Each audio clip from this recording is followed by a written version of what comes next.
Welcome to 10,000 Women, 10,000 Stages. Empowering women like you to amplify your voice, your message, your movement. We believe that if 10,000 new women stepped into high-level leadership platforms, we can transform the industries across the planet. 10,000 Women, 10,000 Stages. And now your host, Narissa Street.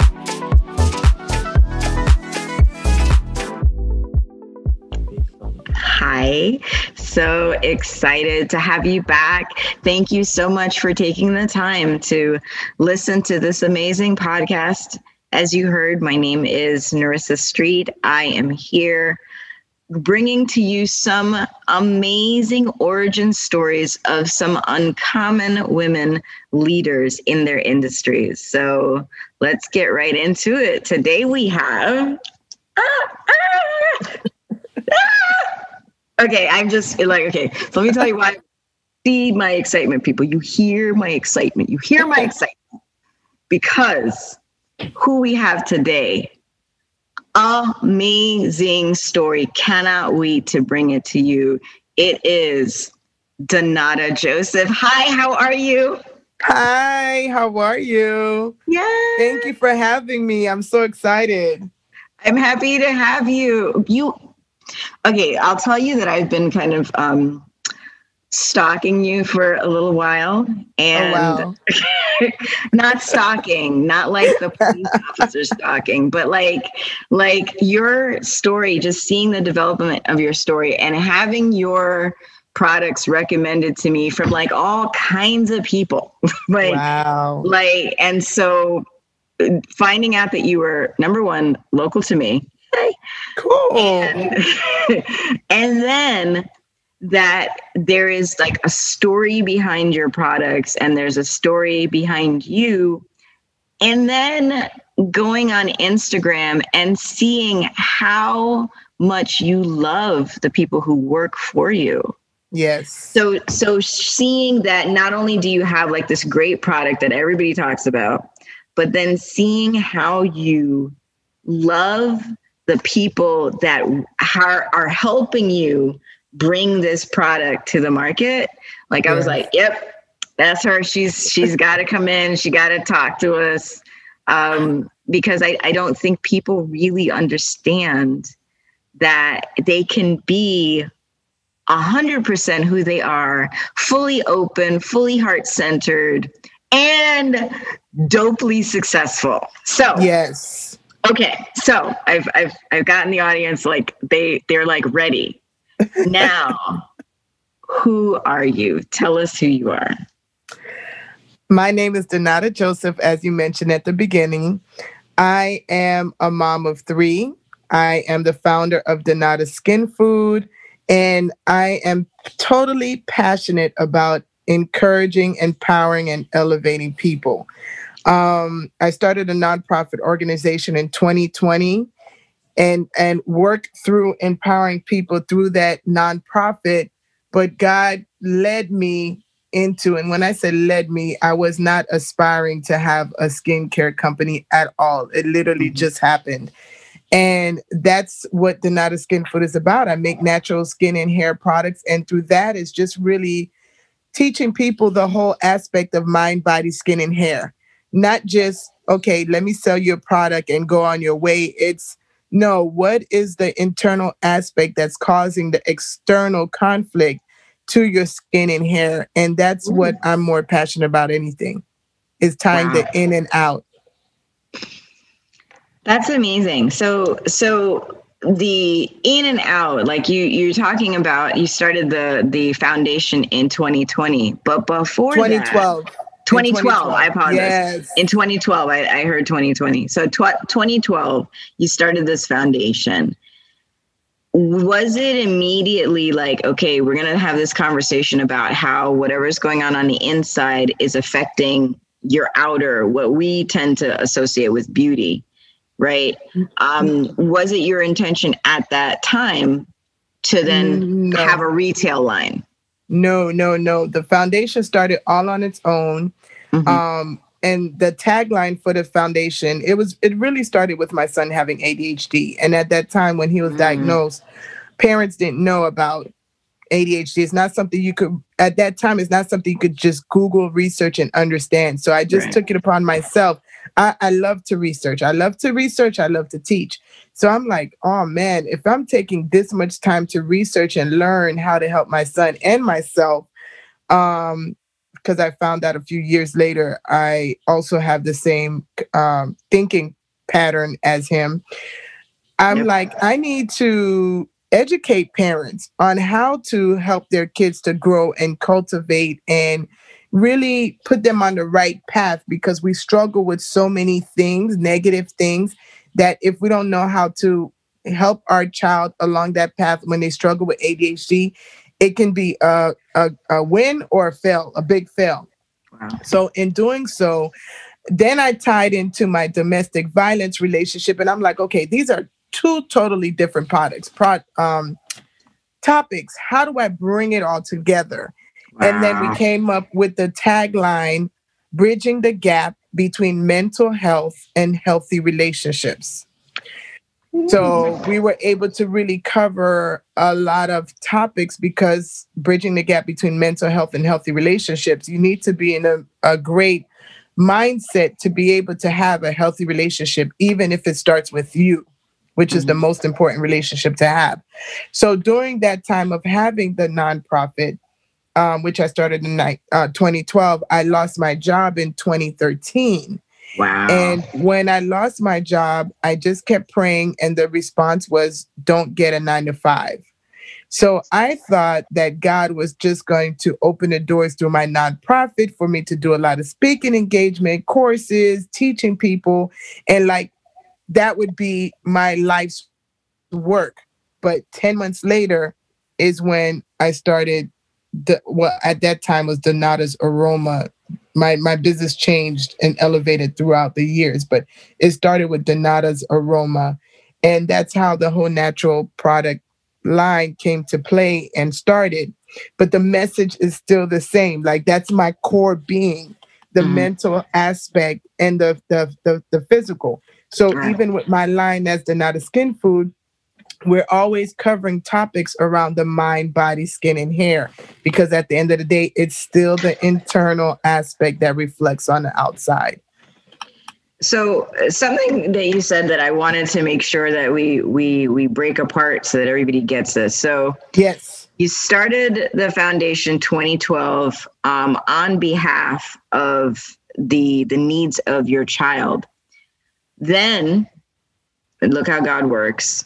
Lost a job in 2013, right? So now distractions are gone. Now you focus, right? But when you say to God, well, what do you want me to do? There is that 10-month gap. Yes. Between, all right, God, I lost my job. I have a child, or I think you have more than one child, right? You have three children, right? Yes. Okay. So I have 3 children. I lost my job. What do you need from me? And there is the ask, and then there is the response in 10 months. Yes. So how did you, let's get into some tactics here. How did you make it from here to here? Like, what was going on? What was the prayer, what are the prayer practices? And then what are the practical practices of, like, I got 3 children and I'm waiting on God. Like, so what does that look like? Listen, I was thinking about it the other day, because when you're in the situation, you don't realize how bad the situation could be. It's when you you come out of it and you reflect. And I was reflecting on it the other day, and I'm still trying to figure out how I survived those 10 months. I know I was home. I know I was collecting unemployment. I know my sister was helping me, but still that was not enough to carry me through. So it was really one of those rob Paul, pay Peter, and had a ton of faith, because it's not like my business had gotten started where I could say, well, sales were trickling in. It wasn't. It was between my sister giving me a few $100s a month and unemployment, and between those two and faith. And at that time, thank God, I was living with my dad, so I didn't have the whole mortgage aspect over me, but I was helping him. So he lost that income that I was giving him. So it was a lot. And I tell you, my faith was on 1,000. Like anybody could talk to me and I'd tell them I'm relying on God. Like my whole life was on God. And thank God he came through for me. He really came through for me. But I was really relying on faith every single day. I went through a form of depression. I had to pull myself out of it. I went through some sickness after I started the business. So I went through a lot of ups and downs. But at the end of the day, he always carried me through. Always. So the conversation about that, and I think this is where a lot of people struggle, where you ask God for something and then expect that there is not a struggle, right? Like, okay, well, I asked you, God, and then, but I still got to call, my sister. I still got to do unemployment, and there's this space where, especially those of us who are used to helping others, yes, right? When it's time for you to now take the step in the direction that you're supposed to be in, right? So it's one thing when I'm helping others, there's a direction they're supposed to be in, and I'm helping them get their work done, right? But now it's my turn. Well, now the same help I gave, I now have to be receptive to. So talk about, like, when you're talking about your faith in God is 1,000, talk about what now in that, like, receptive mode. Okay, God, all right, here I am. All right, I'm connecting unemployment. Like, how did you hear where you needed to go next? Oh, it was very clear. How did that happen? Oh, it was. Tell us. Oh, when I was praying and asking for direction, and he was saying, "Don't take a 9 to 5." How did I hear that? I don't even know how to explain it to you. It was just like a voice.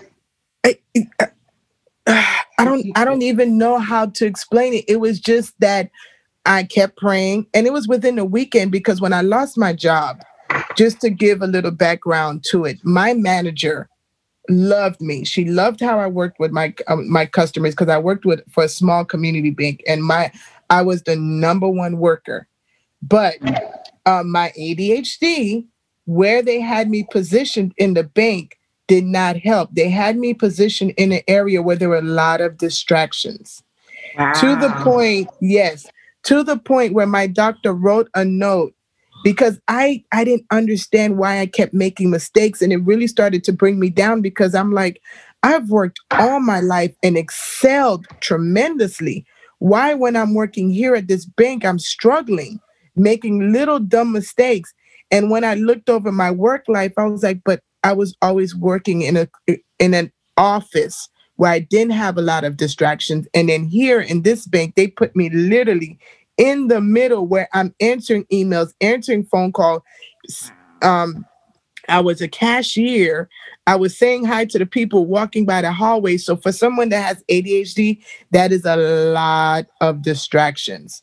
So that manager, as I was saying, she loved me, but the people ahead of her, higher than her, that don't work in that building, all they saw was the mistakes. They didn't know me. They didn't know my relationship with my customers. They didn't understand my struggles. They just heard of the mistakes. So they let me go.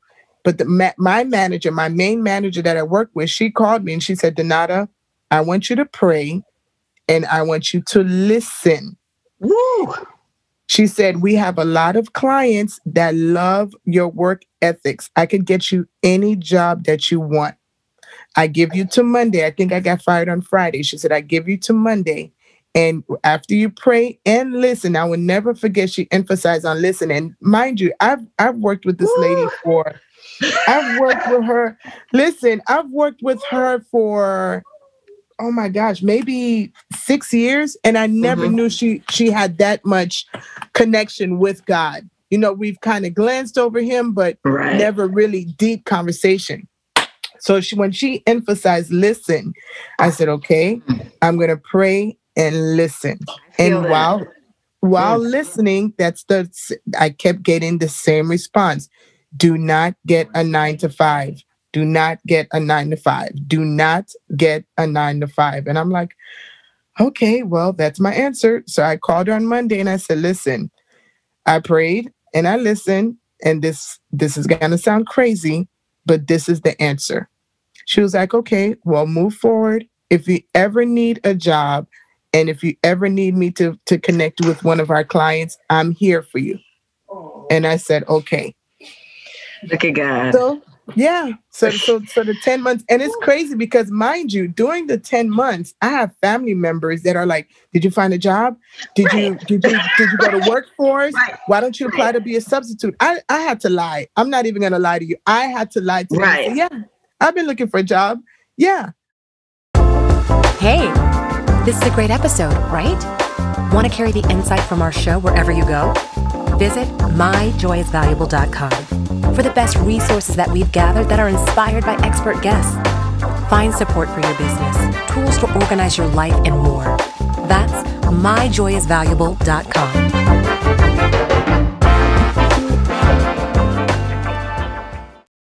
Because God told you not to get a job. And so I want us to be like, to break apart the subtleness of this here. People don't get this. They're like, it's bad to lie, right? But God told you not to get a job. And if you say to people, when you have 3 children, yes, right, you have the father that you were helping. Mm-hmm. And you say to them, well, God told me not to get a job. They're like, have you lost your daggone mind? Services on you because you crazy. That's what they're going to do. They're going to say you crazy. Yep. Right. Yep. So like, people, if you're listening, please listen to this. What God has for you is for you, right? Yeah. Just listen. And again, I mean, it's something that I've noticed I noticed it over and over again. People who hit 7 figures, at some point in their journey, they had to break a rule. Mm-hmm. Everybody who hit 7 figures, everybody who's on their way to 7 figures, some rules somewhere they had to break, and it's really man's rules, right? Mm-hmm. So I of course I'm looking for a job. I mean, the market is crazy. I don't know how I haven't got it.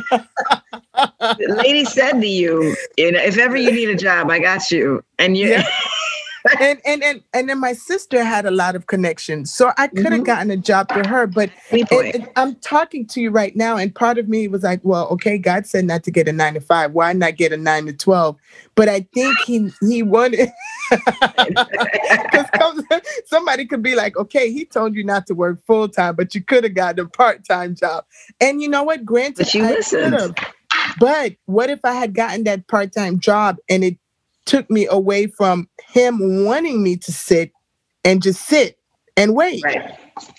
So, and that, going back to what you said about your personality, people think that God doesn't know what God created. Like, if you had gone to that 9 to 5 or whatever it was, you would have been, as you said, distracted. yes. Right.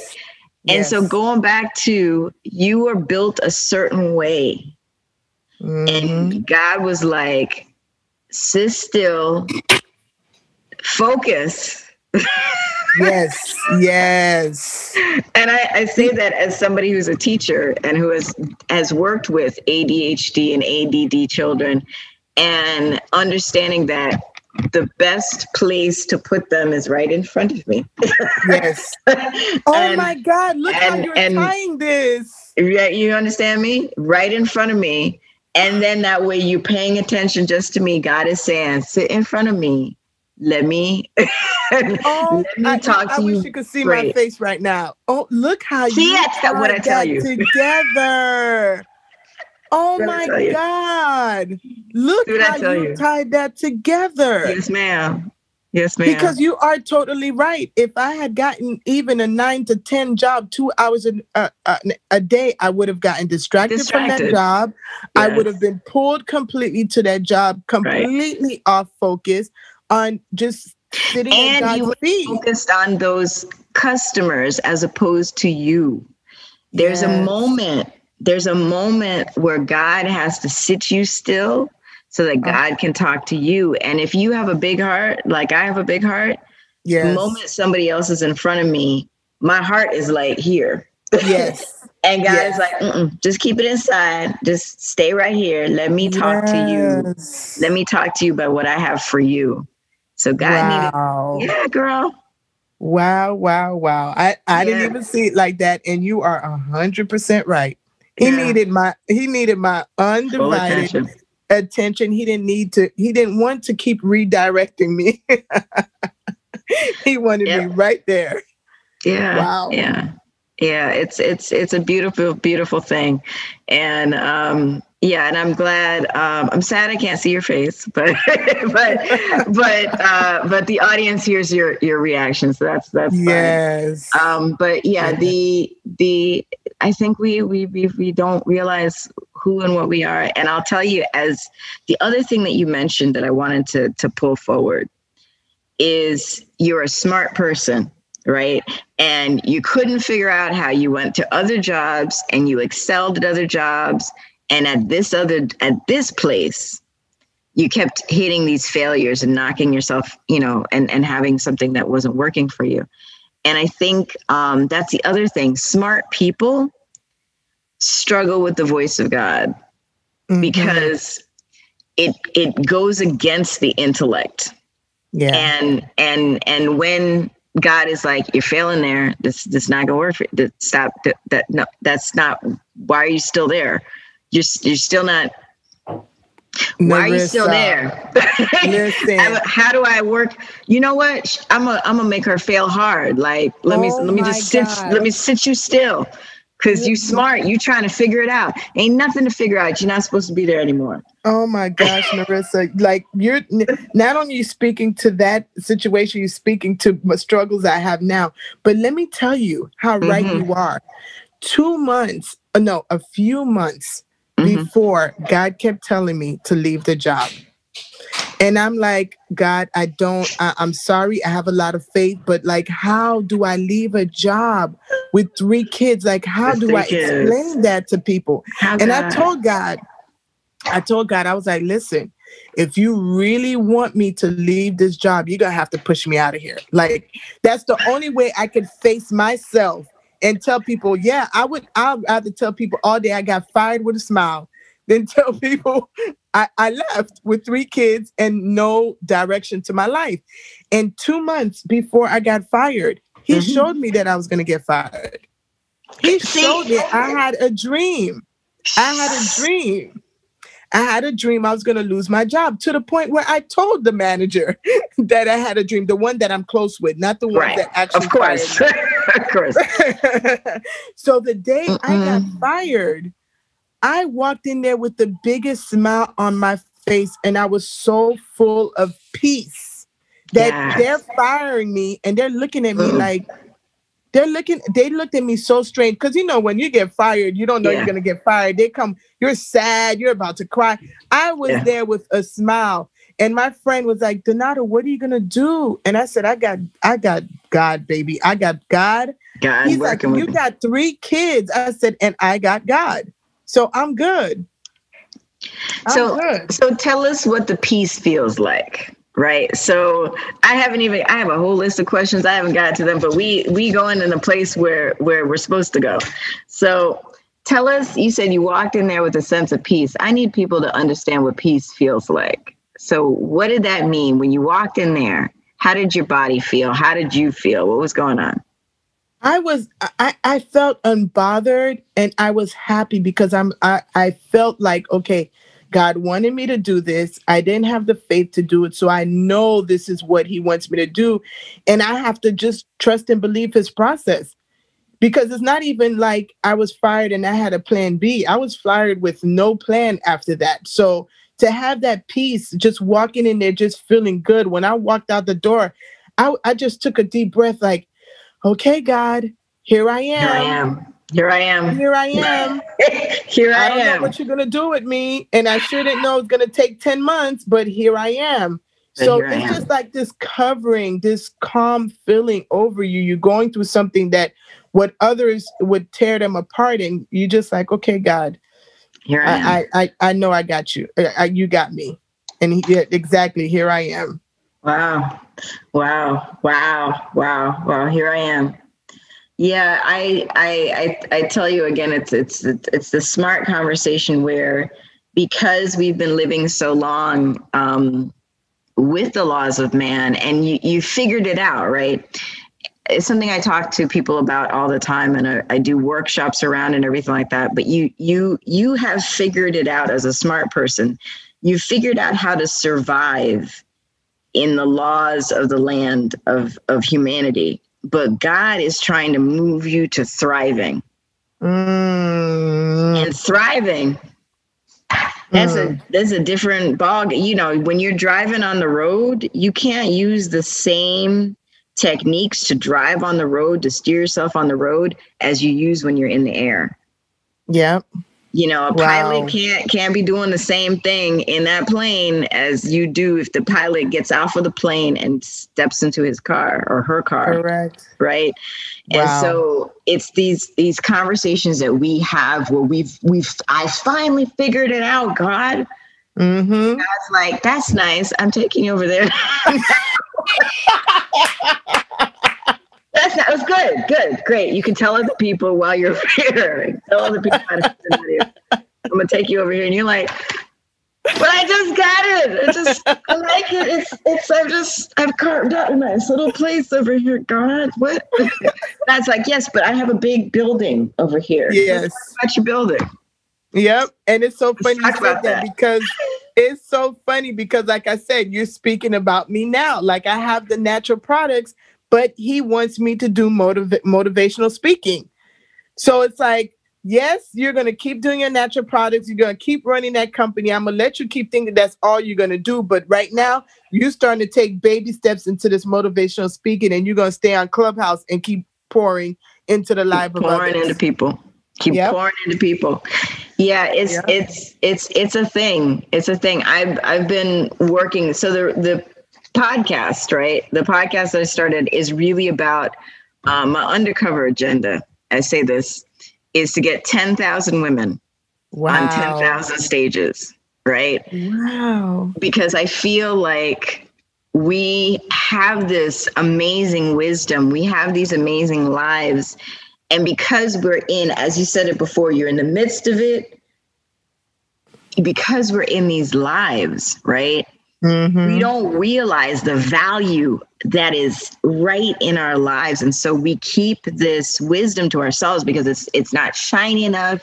It's not big enough. Like, my trauma wasn't horrible enough. I'm like, yeah, but that trauma that you just went through, someone else, it's going to take them out.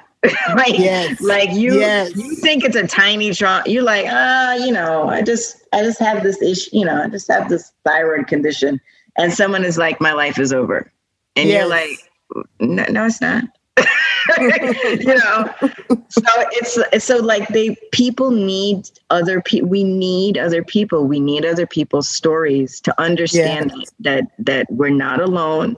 And not only are we not alone we're not alone in misery, but we're not alone, and we're powerful in whatever experience that we're in. Yes. And speaking to it. You're speaking to, listening. That's why I wanted to get this really, really just get granular about, like, what did that look like? Because we don't hear it. We just hear you got to the end of 10 months and you're ready. Yes. We don't hear I had to take unemployment and lie to my family. People need to I had to take unemployment and lie to my family, but look where I am now. I am employing other people. Exactly. Can we speak about you employing other people? Yes. And I have family members that work for me. What? And it feels so good. It feels so good. You see I've been able to bless my dad with a brand new 2021 Lexus paid in cash. I paid my sister back. Hold on. Let the people listening online hear that again. They didn't hear that. They heard it kind of, but they didn't. Say it again. You blessed your dad with what now? I blessed my dad with a 2021 Lexus paid in full, insurance covered. All my dad has to do is pay gas. Do you know how good that feels? I need to get that. I need to make sure all the hair was out of my ears so I could hear that all the time, all the way in. Yes. Y'all, let your souls hear that. Let your souls hear that. Thinking about Joseph, there's a story in the Bible about Joseph, about his brothers sold him into slavery. And then years later, his brothers appeared to him asking for help and didn't even recognize him. Wow. And he was able to, I got you. I got you. I got the whole family. I got everybody. You know what I'm saying? So yes, that story of God needs to work with me on something. And sometimes the family doesn't get it, or sometimes they get it, but they're still worried for you. Yes. Oh, what a story. Wow. We barely got. I'm trying to get to these questions, but you making some words here. Yeah. So, but but that's it. I mean, talk to us about you started from yellow green, right? You said what happened first, because I looked some things up. You said what happened first is you started with one product, and then your mind said, well, I can't have one product without the other. So talk about where, back 2012, you're working with ADHD, you're working with your child, trying to serve your child. And I lost my job February 2013. And in October, November, my friend sent me a picture of him burning a candle. And I said to myself, maybe I should make some candles to make some money on the side until God shows me what he wants me to do. So me being impulsive, I don't go buy 1 pound of wax. I went and bought 50 pounds of wax to start this candle stuff. I brought everything big. And then I went to Google a recipe for aromatherapy candles, and I fell upon a lotion bar recipe. And I'm like, oh, I have these ingredients, shea butter, cocoa butter, stuff that I would play around with my hair. I made the lotion bar, and my friends and family, close-knit friends and family, fell in love with it. And my kids are like, oh, we're not using Jergens. Like, we're going to start using this. And I thought, well, why make a natural moisturizer but not have a natural cleanser? So then I sat on YouTube, looking a bunch of videos, and started creating my own recipe. And December 31st, 2013, I made my first hot process soap, and I called it Blessed. I need to actually bring that back in my line. It's called Blessed. And that's how I started with the soap and the lotion. And then over time, people are like, oh, well, we need a scrub, and we need this, and we need that. And my business started growing over time. So you were listening. You're listening to your customers. Okay. Yes. I was listening to my customers. And this all started at my dad's house. And that's why it feels so amazing to do what I did for my dad, because I know how I put him through some crap making products at his house. My dad is very OCD. He likes everything neat. And here I am being a chemist in his kitchen. He no longer had a dining room. So he ate on the couch. And every time for him to come home to a big mess because I'm in experimental mode, I know that there was times my dad walked in the house and walked right back out. He walked right back out. But I'm happy because although it drove him insane, he never came to me. He never came to me and was like, yo, you need to stop this. I don't know what you're doing, but he never stopped me. He left. He took a few hours break. He came home later that night, but he never stopped me. So that's why I was overjoyed to be able to do that, because he doesn't realize he could have stopped that dream. He could have said, oh, you're going to have to move out of here. You're going to have to move out with all this stuff that you're doing. But he never did that. So he supported me in a way that maybe he didn't even realize he supported me.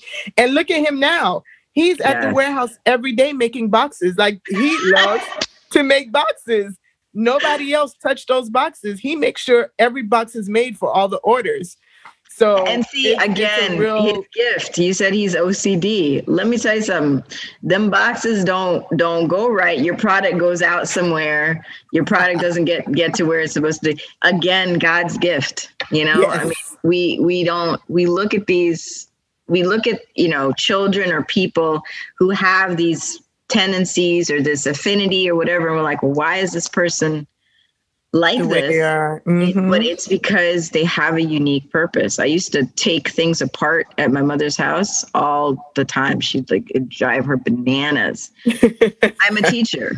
I'm a teacher. I need to know how things work so I can tell other people how things work. Oh, wow. So, you know, but it's just, it's the acknowledgement and of where God has placed you. And then, I can't even imagine the thought of being able to then just bless your family. So, yes. So from there, like, what made you just, I'm hearing that it really was a process. It was something where you had to be patient and just work, you know, this is what happened. I put out this product. People liked the product. This is what they said they needed. And you just continue to do the research, go back into the business, research back into the business. So did you then from there, Yellow Green Farmers Market? No. So what happened from there?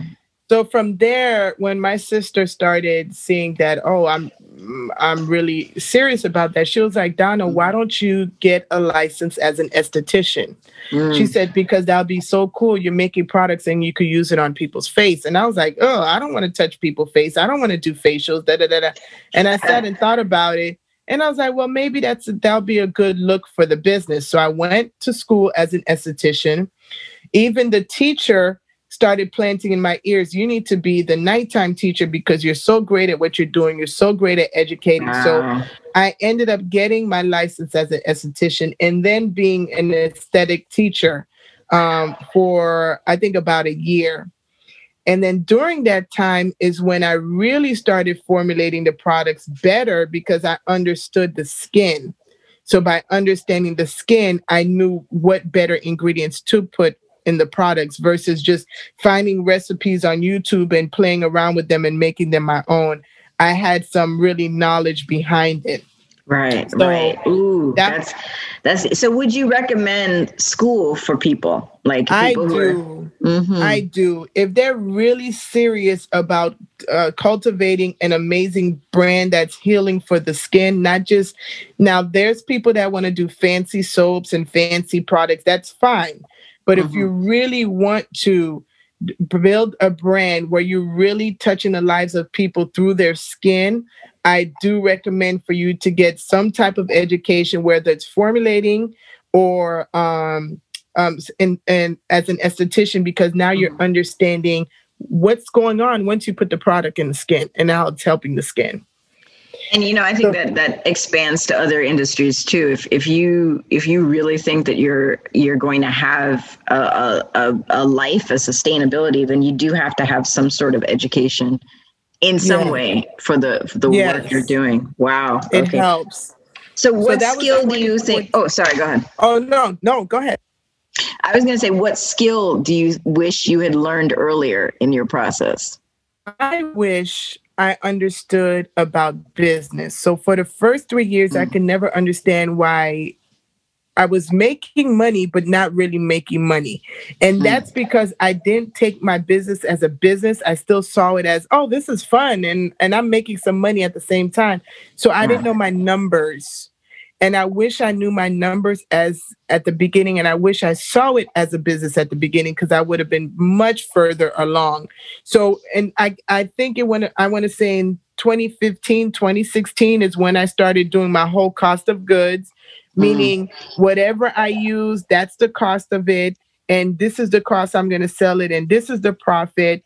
And I didn't know none of that. I just went on Etsy. I looked at different people's soap prices. I priced mine, average. And that wasn't good because the ingredients I was using in my soaps were much better than and much more expensive than a lot of the people on Etsy that were using like fragrance and micas or whatnot. So once I realized that and I increased my price, my struggle was, will my customers pay that much money for a bar of soap? And when I increased my price, my customers didn't even blink an eye. So they must have been like, yo, Donata doesn't realize how Go ahead. Go ahead. Talk about that, because we want to dig into that. Go ahead. Yeah, Donata doesn't realize. Donata doesn't realize the worth of her product, so I'm just gonna go ahead and keep paying this $6 for the soaps until she realizes it. Yeah, and I hope everybody in my audience heard that there are so many times when you don't understand the worth of what you bring to the table, and you just accept any old. You're like, oh gosh, everybody else is doing it this way. So I need to price my products. And I'm like, I watched one of the Instagram things where you're pouring the thing in there. First of all, watching it is like soothing. I think they called it ASMR thing. Yes. And I'm like, that's what she used. And you could see that you could see the nature in it. It's not completely smooth. The things that are all completely smooth, they're smooth because they're synthetic, everyone. So the fact that you could see like the things bubbling, like it's living, it's like something living that you're putting. And then now that thing gets to be put on my face or on my hands or on my body. Like you can see what's there. So yeah, I mean, people are willing to pay for the benefit of a natural experience, and I think people get that. But yeah, I mean, just the moment you realize how valuable you are, pop up those prices, because people will also, it's about being part of something valuable, and people want to do that. Oh my gosh, that's great. So you popped up those prices. Your audience didn't blink an eye. They didn't blink an eye. I may have probably one person that said something, and that wasn't even a customer. So before I even talk about this situation, after the skincare school. Wait. You didn't wait. Come on now.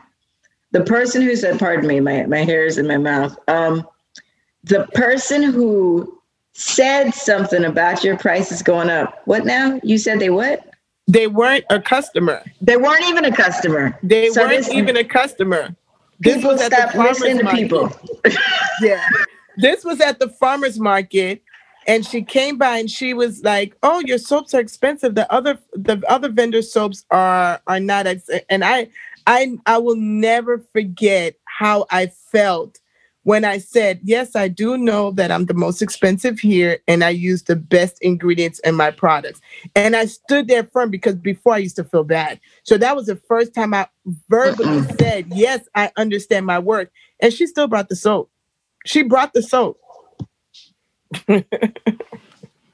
That's really powerful, because as entrepreneurs, we really undermine ourselves. We don't want to ask for what we're worth. And when we have that hesitation, that's when people could be like, well, can you give me a discount? Can you give me free for the first time? Can you do this? Can you do that? Nah. No. Nah. Nah. Nah. So, but I mean, and the I think the principle behind that is that good people want everybody to, like, they don't want people to feel bad. They don't, they know they're giving something that's good and they want you to benefit. But great people understand that there's a cost to certain things. And when you pay the cost to get this particular thing, something in you also acknowledges the worth of the thing you're getting. Yes. And because of that, you've paid the cost for it, and you're like, okay, you know what? This costs something, I'm going to use it. Or this costs something, I'm going to value it. So I think it's a thing where we really need to acknowledge that asking someone to pay you what you're worth is not just for you, it's for them. Correct. Yeah. Oh my gosh. Okay. So there's a couple of things here now. From the research I did, it shows that you're from Haiti, right? And my parents are from Haiti. Your parents are from Haiti? Yes. Did I read correctly that you are working with people in Haiti to source some of the things for your products? Yes. My Haitian moringa oil and my Haitian castor oil comes from Haiti. Yes. And I'm connected with a lady that travels to and fro Haiti and Miami, and she gets the oils from the women that makes the oils in Haiti. Yes. How does that Yes. feel? It feels amazing. It feels amazing because I'm not buying it from online. I'm not getting it from some unknown place. I know the person that's working with the women that's making the oils by hand. Ooh. Yes. So Yeah. you're helping somebody, you're employing people. That's fantastic. So It's a blessing. oh my gosh. So okay, so you have moved into, if I saw that right, you've moved into your own facility. Is this right? Yes. I got my first warehouse in 2019. This is after I know we skipped the farmers market. The farmers market, Sure. we moved into the farmers market in 2016. Mm-hmm. And it's so funny because the owner of the farmers market, when I tell you he was so patient with me, and I know he saw something in me because I could not pay my rent. Every month I was going to Mark, like, Mark, I just need you to give me a little bit more time. He was like, okay, Donata. Okay. So when he saw me starting to grow and was able, he'll look at me and be like, remember when you couldn't pay? I'm like, yeah, and look at me now. I'm paying ahead of time and months ahead of time. Right. So I appreciate him so much for just having faith in me and never making me feel like, oh, you couldn't pay this month or you're running behind. And I feel like he saw something in me, and that's why he was always so patient with me. And I appreciate him for that. I really do. That's amazing. So when did you make the decision? You know what? Hey, we're in the farmers market. We need to move. We need more space, or we need to do something else. When I no longer had a house. So first of all, I have a small 3-bedroom apartment. It's 1,100 square feet. I'm still there now. Small 3-bedroom apartment, 1,100 square feet. My kitchen was my manufacturing area. So I had half of the kitchen with normal utensils for us to cook with. The other half, not even half, a quarter for us to have our stuff to cook with. And then the 75% of all natural products and whatnot for making products. Then my living room and my dining room table was where I cured all my soaps. My living room was an overflow of products. My bedroom was my shipping station. So my bedroom, I had racks in my bedroom where I had the finished products and a table between the two racks where it should have been a dresser turned into a shipping station. And all I did was go in my room to sleep. So my whole apartment, the common areas, was my business. I wish I had videos and pictures of that because it was insane. Insane. Wow. So at that point, you're like, okay, look, we're, because I mean, I think that's the other thing as well. Some of us hold on to that. Like, you probably could have continued that for another couple of years, but there's a point where, okay, we could do this. We could sustain this for the next couple of years, but it doesn't make sense to. And what is the point where you're like, this can't work anymore? There was a point where I just felt, okay, so let me give you the backstory on this. Sure. 2019, I started to feel led to listen to motivational videos on YouTube. So I started listening to the motivational videos every morning. And when I tell you they put a fire under me, they put a fire under me. That's also when I realized I really need to take motivational speaking seriously. So those videos put a fire under me. And one video started to talk about taking 30 days to change your mindset, to control your mind, to control what you think, and to manifest. So I started to do the work that was in that video. It was February 19th, 2019, where I did my manifestation cards and I manifested what I wanted. And one of them were to have a warehouse, 1,500 square feet, with an office by the end of the year. Now, mind you, I manifested that. I said it. I put it on the index card. But in my head, I thought by the end of 2019 is when I'll start looking for a warehouse because I was nowhere in a position to take money to rent a warehouse. I was lease a warehouse. I was still robbing Paul to pay Peter at this point. So now I did the manifestation index card in February. In March, I just kept having this feeling, go look for a warehouse, go look for a warehouse, go look for a warehouse. And I'm like, I'm not ready for that, but it doesn't hurt. Let's start speaking it into existence by doing the movement. And look, I went and looked at one warehouse. I didn't like the look of it. It looks like a dump. I was like, I'm not doing this. Went to the second warehouse and I was like, oh, I like this. $1,500 or $1,600 for a month, 1,500 square feet with an office and a mezzanine, bay door, like really nice warehouse. So I'm talking to the lady and I told the lady, because at that time, like I said, I was robbing Paul to pay Peter. So I didn't have the first, last, and security. So I was telling her, I said, listen, I'm very connected with God. And every time God does something for me, he always give me a wow. And it doesn't matter if I brought my car, my apartment, there's always a wow factor. Meaning when I share the story of how I got it, the person's always saying, wow. So she was like, oh, I love that story. Okay, don't worry about the first. We'll do the first and last. Don't worry about the security. I'll give you 3 months to cover the security. So I'm like, oh, I can take that. So I wrote her a check. I used my income tax return, my personal income tax return. I handed it to her. And that's how I got my first warehouse. That is how I got my first warehouse. Mind you, I moved in. I got my key on my birthday.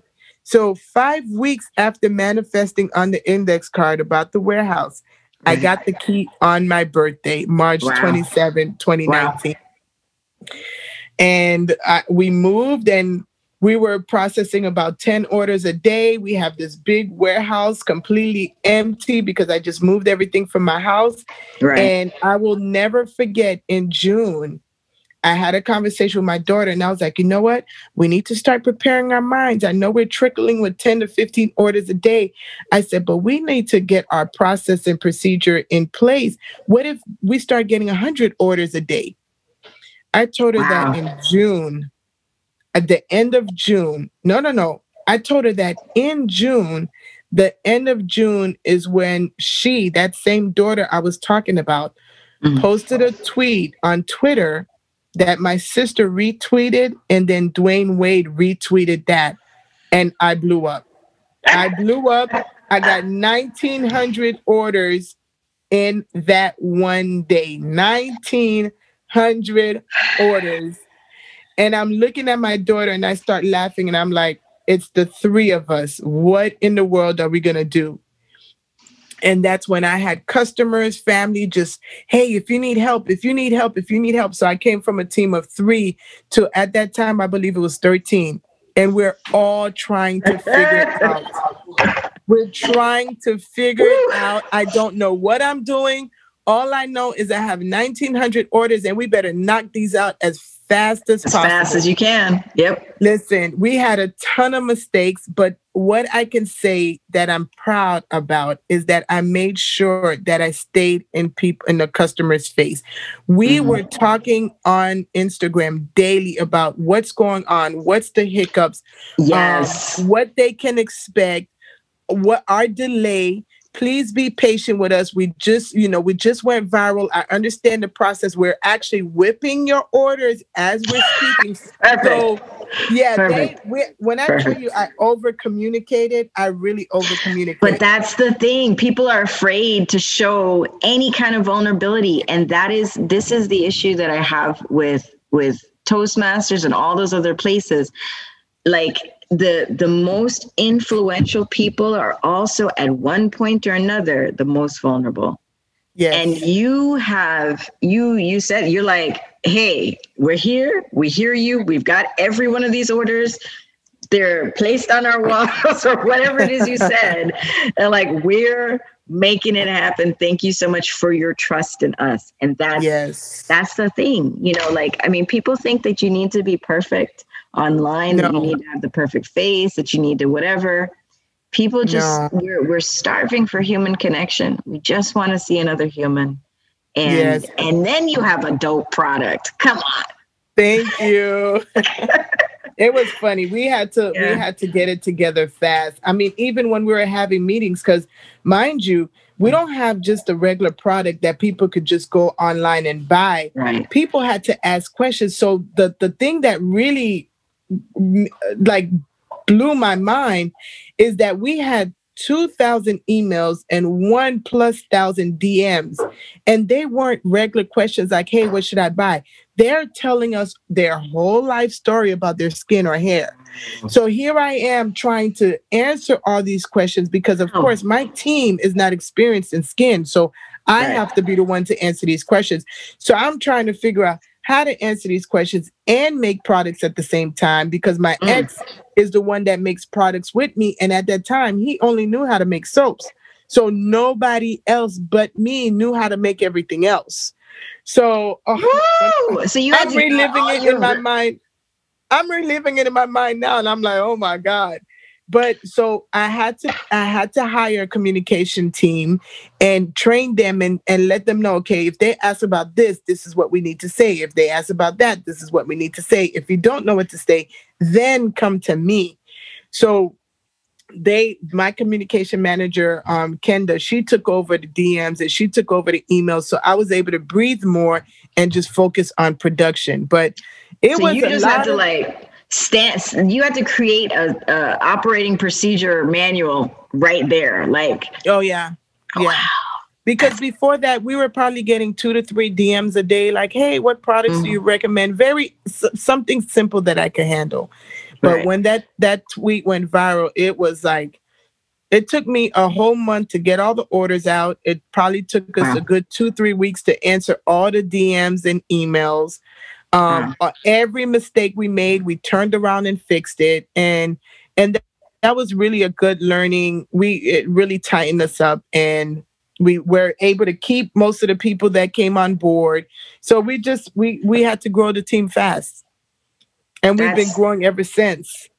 That's amazing though, because I think, oh gosh, there's so much in that story that sometimes we don't take the step forward because we're afraid of what's gonna come. Like, like the hose, like the like all of that coming.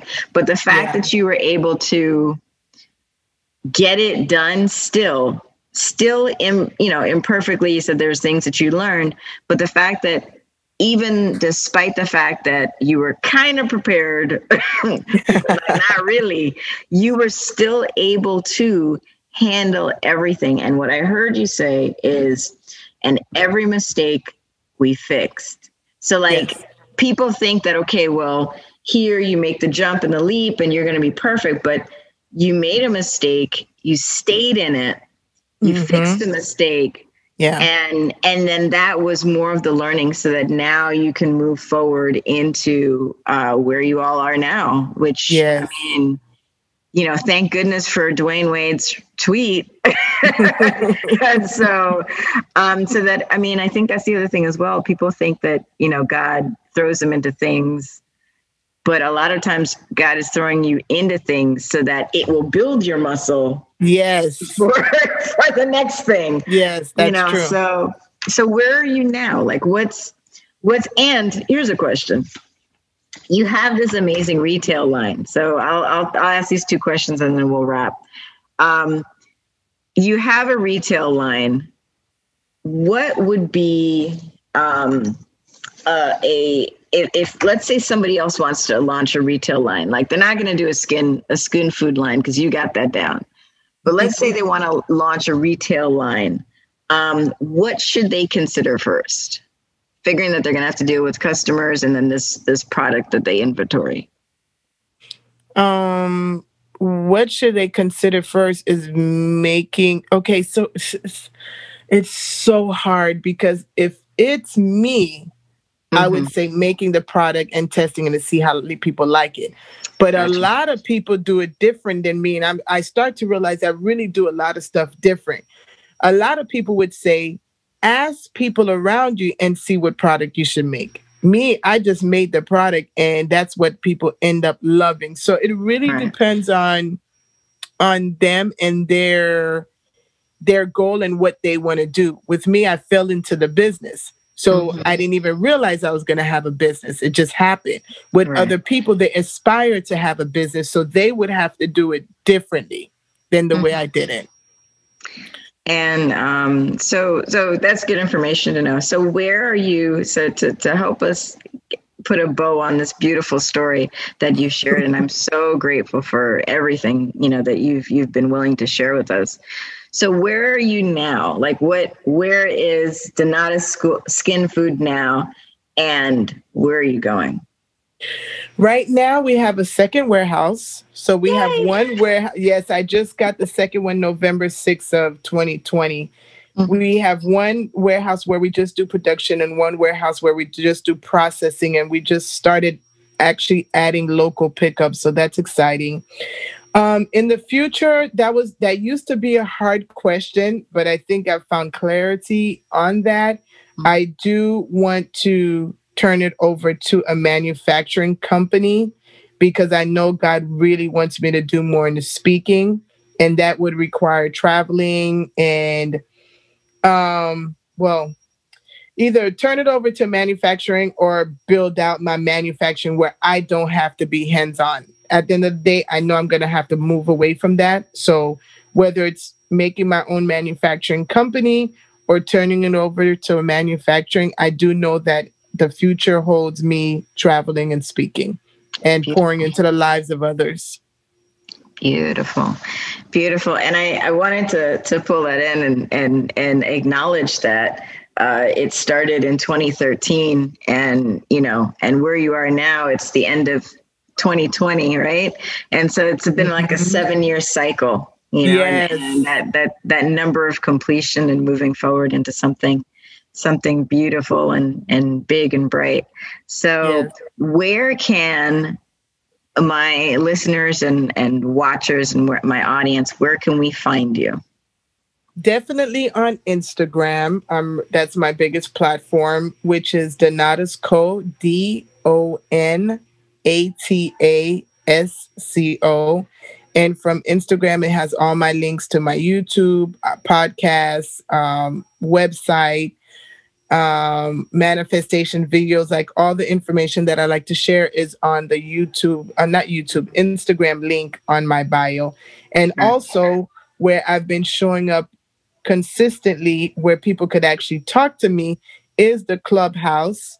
And it's the same handle, DONATASCO, Donata Joseph, where I love the Clubhouse. Just to be able to speak to people one-on-one on there during our sessions is amazing. So just real quick, the video that I told you that inspired me to start doing those manifestation cards, I've turned it into a whole manifestation 30 days practice on the Clubhouse.